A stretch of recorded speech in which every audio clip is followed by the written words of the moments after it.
আবু সাঈদের প্রসারিত দুই হাত যেন এক অলঙ্ঘনীয় পর্বত। কোনো বর্গীর সাধ্য নেই যেটা অতিক্রম করে বাংলাদেশের মানুষকে স্পর্শ করতে পারে।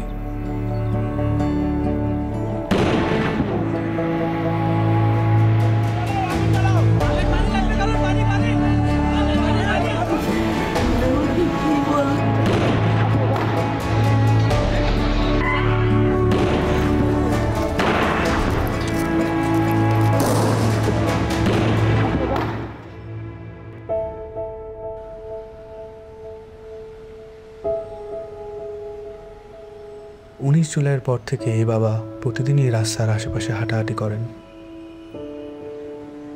কখনো আবার নির্বাক দাঁড়িয়ে থাকেন। উনি সামনের দিকে তাকিয়ে থাকেন, কিন্তু আসলে কোনো দিকেই তাকান না।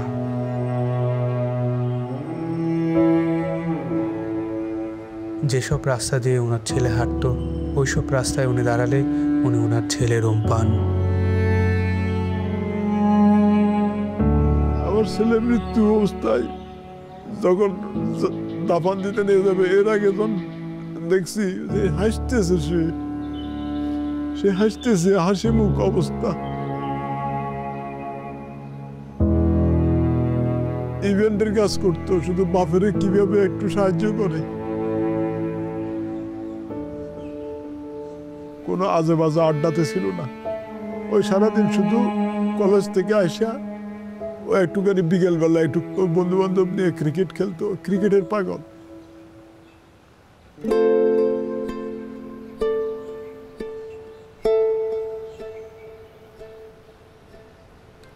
যে আমার পায়ের পাতা আছে এরকম একটা অনুভূতি হতো, কিন্তু আমি যখন হাত দিতাম তখন থেকে আমার পায়ের পাতা নেই, এরকম একটা প্রচুর অনুভূতি হতো। আমি অনেক কান্না করতাম। এই ব্যথার চেয়ে আমার ওই অনুভূতিগুলো আমার বেশি হতো, যে আমার পা আছে, আমি যখন হাত দিই তখন থেকে আমার পা নাই।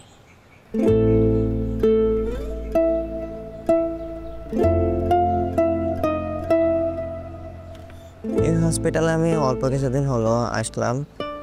পা দিয়ে নতুনভাবে হাঁটা শিখতে আসছি, মানে ছোটকালে যেভাবে হাঁটা শিখেছে মা, ওই রকমের এখানেও হাঁটা শিখাচ্ছে আর কি।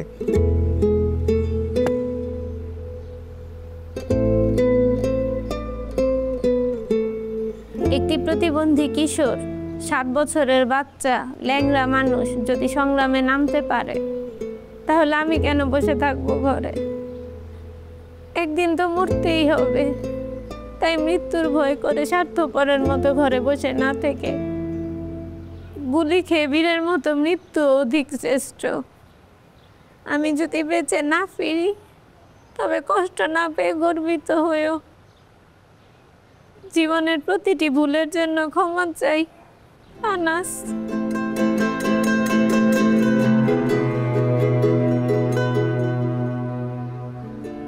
আমার সন্তানের বুকে গুলি লাগছে, আর ছিদ্রটা হয়েছে আমার কলিজায়।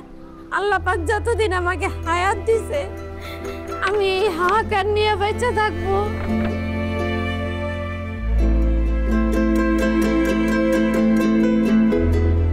প্রিয় বাবা আসলে আমাদের একটা কিছু না, কিন্তু চকলেট নিয়ে আসছে। প্রিয় বাবা নাই বাড়িতে, তখন বাইরে গেছে আর পুলিশ এসে ওকে ঘুড়ি মেরে দিয়েছে। আই মিস ইউ প্রিয় বাবা।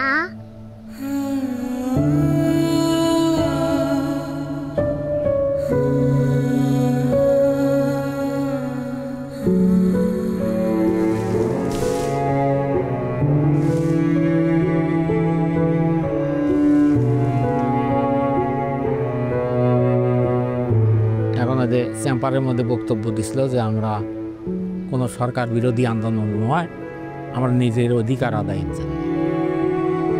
বলে বলা করার পরে ওদের পমেল বড়ুয়া ওই ছাত্রলীগের লিডার আসছিল, তাই সেই গলা চিপি ধরছিল, গালমুখের থাপড় মারছে।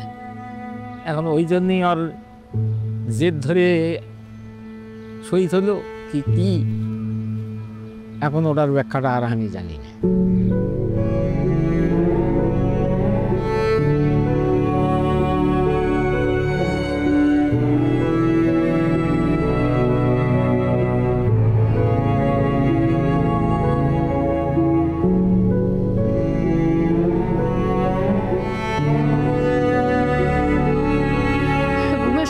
মায়ের দুধ খাইয়া ঘুমায়, সেই ঘুমটা ঘুমাইতে পারে না, তখন আবাইতে পাইয়া পাইতে পাই করে উলট ফুলট করে ঘুমের লেগে আবার উঠে কোলে লই।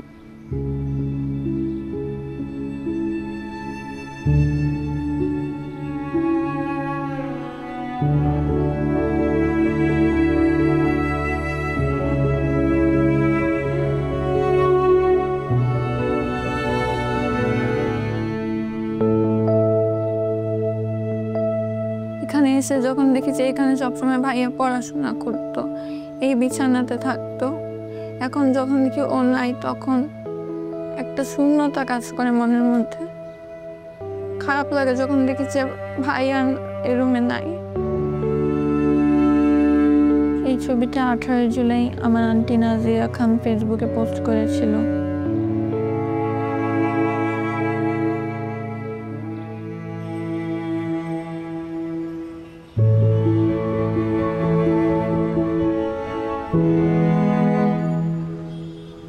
আজ কতদিন আমার ছেলে আমার মা কয়, আমার মাও কয় না, আমার বুক হয় না, কয় না মা বাপ বেড়ে দে। আমার সন্তানটা যারা যেভাবে মারছে আল্লাহ তাদের বিচার করুক। আমি সরকারের কাছেও বিচার চাই, জনগণের কাছেও বিচার চাই। আমার সন্তানটা মারছে, হাজার হাজার মায়ের বুক খালি করছে, যে কালি করছে তারও বিচার করুক আল্লাহ। কতটা তুমি হারালে বন্ধু, কেঁদেছে অন্তর, জানো না তুমি হারাবার ব্যথা, জানে পলাশির প্রান্ত। হারিয়ে গেছে যেখানে মায়ের সোনার নোলকখানি, দোলা ভরা ক্ষেতের ফসল, সাজানো ফুলদানি। এ হারানোর বেদনা তুমি রেখো অন্তরে, দেখবে তোমার দুঃখ লুকাবে পলাশির প্রান্তরে। বাংলাদেশের বুকের ওপর চেপে বসা 36 দিনের এই ভারই আমরা নিতে পারছি না। একবার ভাবি চলেন 16 বছরে কত বড় ভার হয়ে এটা আমাদের বুকের ওপর বসেছিল। এই ভারই আমাদের শক্তি দিক সংস্কার করে নতুন বাংলাদেশ গড়ার।